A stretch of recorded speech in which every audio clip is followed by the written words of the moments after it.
As we mentioned in the previous lesson, in this chapter, we'll implement an API keys feature that will let us send requests on behalf of a user. So, let's start by generating a new entity class called api-key.entity and place it within a directory of users/api-keys/entities. Just a reminder that we're passing the nospec flag so that the CLI doesn't generate a test file, as we won't need them for entities.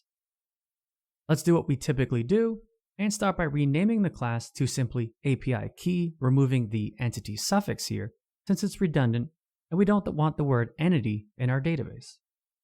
Next, let's start by adding the entity decorator on top, making sure to import it from type-orm. And afterwards, let's add a few columns: ID, key, UUID. Lastly, let's establish a many-to-one relationship with the user entity using the many-to-one decorator. Now that we have the basics of our entity set up, let's register this API key entity in our application. To achieve this, let's open up our users module and let's add the API key entity to the type-orm module for feature array. Let's not forget to update our user entity as well, adding the API keys field there and specifying that user is the owner side of this one-to-many relationship. Perfect. With our entities updated, let's create a new API keys service in the im/authentication directory using the Nest.js CLI.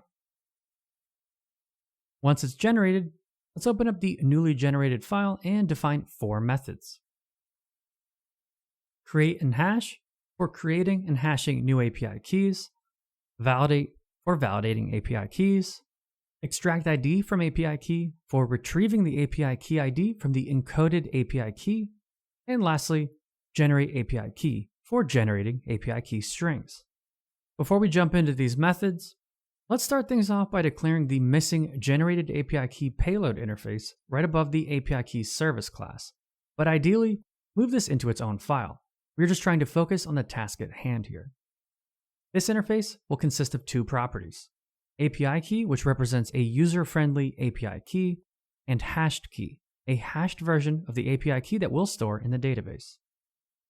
With this interface in place, let's inject the hashing service into the API keys service constructor.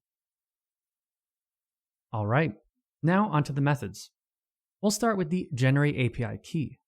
Inside this method, let's first generate a random unique API key string using the random UUID function from the native crypto package we used in previous lessons, and prepending it with an API key identifier, which is ID in our case. Next, let's use buffer and its toString method to generate the corresponding string in base64 format, just to make sure it looks more user-friendly and consistent, without spaces, etc. And then let's return the result. Next, let's move on to the create and hash method. Inside, let's start by generating an API key using the generate API key method we just defined. Next, using the hashing service, let's generate a hashed key and await the result. Lastly, let's make sure to return the generated API key payload object, meaning API key and hashed key. Note, instead of using the bcrypt algorithm here, you could consider using something a bit more performant, as we'll need to validate the hash per each request. UUID itself is already pretty long, so bcrypt might not necessarily be required here. Next, onto the validate method. In our validate method, we'll just call the corresponding hashing service method as follows, making sure to return the result. Now, lastly, the extract ID from API key method. This method takes the encoded API key in base64 format and returns the extracted ID, which we assigned as a prefix of the random unique string in our generate API key method. All right, with everything in place, let's now generate a new API key guard using the Nest.js schematic to wire everything together. Let's open up our terminals and run nestgguard im/authentication/guards/api-key. Let's now navigate to this newly generated file and start off by retrieving the request object from the execution context instance. Next, let's define a method called extract key from header that you may recognize as it resembles the corresponding extract token from header method we implemented in our access token guard. As you can see, in both access token driven and API key driven strategies, we use the authorization header. So, to avoid unnecessary validations, if the request header contains an access token, not an API key, we'll add an additional if condition that will return the token variable only if type equals API key. Let's also open up the access token guard and make sure to make the same update there. One little difference, instead of looking for the API key prefix, we now check against the presence of the bearer string. Great. Going back to our API key guard, let's use this method from within the canActivate method to retrieve the API key, and if it's undefined, let's throw the unauthorized exception.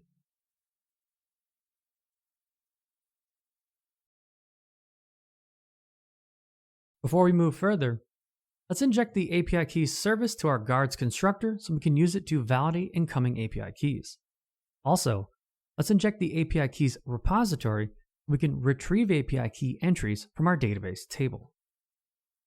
With these dependencies in place, let's switch back to our canActivate method again. Using the extract ID from API key method from our API keys service, let's extract the API key identifier from the encoded string. Next up, let's add try-catch blocks. Inside the try block, let's retrieve the API key entity from our API keys table using the ID we extracted from the encoded string. Note that we instruct the ORM here to auto-populate the related user entity as part of the same query. Remember that we are using type ORM in this course, but whatever ORM your application is using, you'd want to make sure to populate the user entity in this call as well. Next, let's use the validate method of the API key service provider to validate the given API key and compare it with its hash that we store in the database. And lastly, since we want to allow the use of API keys to authenticate on behalf of specific users, let's make sure we also assign the related user entity to the request object so it can be retrieved later on in our controller methods. This will make it easy for us to access the user in our codebase when a request comes in. Perfect. With our guard all set up, let's open up the authentication guard and inject the newly created API guard there.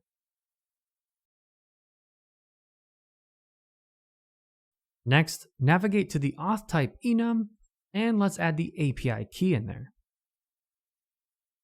Back to our authentication guard, let's also update our mapping, the auth type guard map object. And that's it. So to wrap everything up, let's open up our IAM module and change a few things in there. First up, let's make sure we register API key repository in the context of this module by adding API key entity to the for features imports array of type ORM module. Next, let's add the API key guard to the providers array so it becomes injectable, meaning that it can be injected into the authentication guard. Great! Our API key-based authentication is now all set.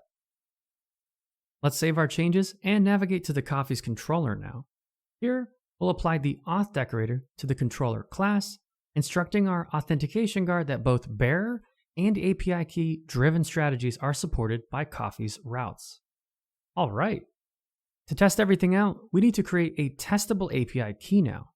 We don't plan to implement the entire CRUD workflow for API keys, as this is something we've already done thoroughly in our fundamentals course.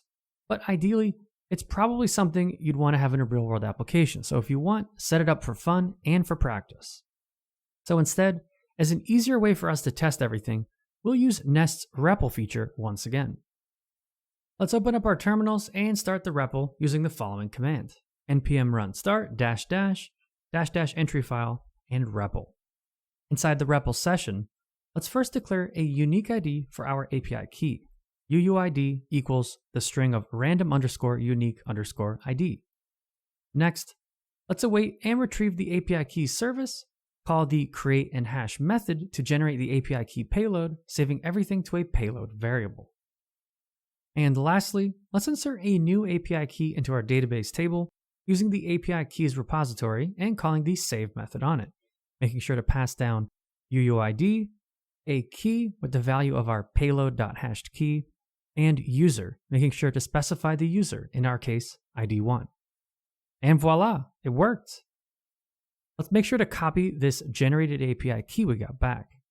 Now let's head over to Insomnia, and while we're on the Coffee's endpoint page, let's switch to the Headers tab and replace the current authorization header value to API key, making sure to add a space, and then let's paste that generated API key here. Now, let's click Send. And look at that. As we can see, the request was successful. Our API returned a response back to us. We were authenticated to access this endpoint on behalf of user 1 with our validated API key. Fantastic. Let's switch back to our IDE and take a look at our terminals. As we can see here, our user, a user of ID 1, that's associated with the API key was logged into the console thanks to the console log we added in our Coffee's controller in the previous lessons. With everything we've accomplished in this lesson, now our Coffee's endpoint supports both bearer token and API key-driven authentication flows. You can see there's a lot of possibilities for our application from here. We now have the ability to provide this API key-driven authentication flow to other parts of our application if we ever needed it.